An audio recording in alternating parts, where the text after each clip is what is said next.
స్కూల్లో మంచిగా పెట్టరా నాయన అంటే ఇంటర్నెట్ స్కూల్స్ పెడతా, జర్మన్ భాష నేర్చుకోండి.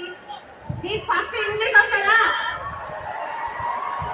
నువ్వు ఫస్ట్ ఇంగ్లీష్ నేర్చుకో, నువ్వు ఫస్ట్ మాతృభాష నేర్చుకో, హిందీ నేర్చుకో, ఇంగ్లీష్ నేర్చుకో, చక్కగా తెలుగు నేర్చుకో.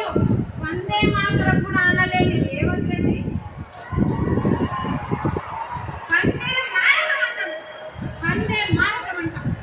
నేను అడిగేది ఒక నిరుద్యోగానికి ఇవన్నీ ఎందుకు చెప్తున్నా అంటే ఎంత నిరుద్యోగం సభ జరిగిన ఇవే మాట్లాడు.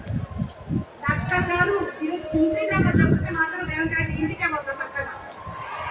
చక్కగా ఇంటి డబ్బా పట్టుకొని రేవంత్ రెడ్డి ఇంటికి పోయి ఖచ్చితంగా ఫస్ట్ డాక్టర్ నీకు సాగించిన తర్వాతనే ఈ ప్రభుత్వం ఏర్పాటు చేసిన తర్వాతనే ఇంకొక ఆయన అంటాడు. చిక్కపల్లి లైబ్రరీలోనే చెప్పినాను, చిక్కపల్లి లైబ్రరీ సాక్షిగా చెప్పినాను, అన్న ప్లీజ్ అన్న దయచేసి ముక్కులర్ ఇన్వెస్ట్మెంట్ ఇవ్వండి, మెగా డిఎస్ ఇవ్వండి ప్రకటించినట్టు. నేను టీచర్ అయి తప్పు చెప్పిన వెళ్ళిపోతా అని చెప్పిన. వినలే వినలే, నన్ను లీడర్ చేసేసారు.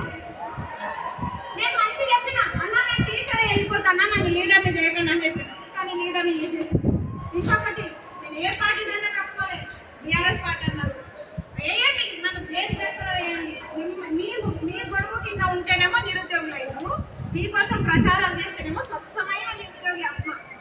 కానీ ఈరోజు ప్రశ్నిస్తే బీఆర్ఎస్, ప్రశ్నిస్తే బీఆర్ఎస్, అవునా?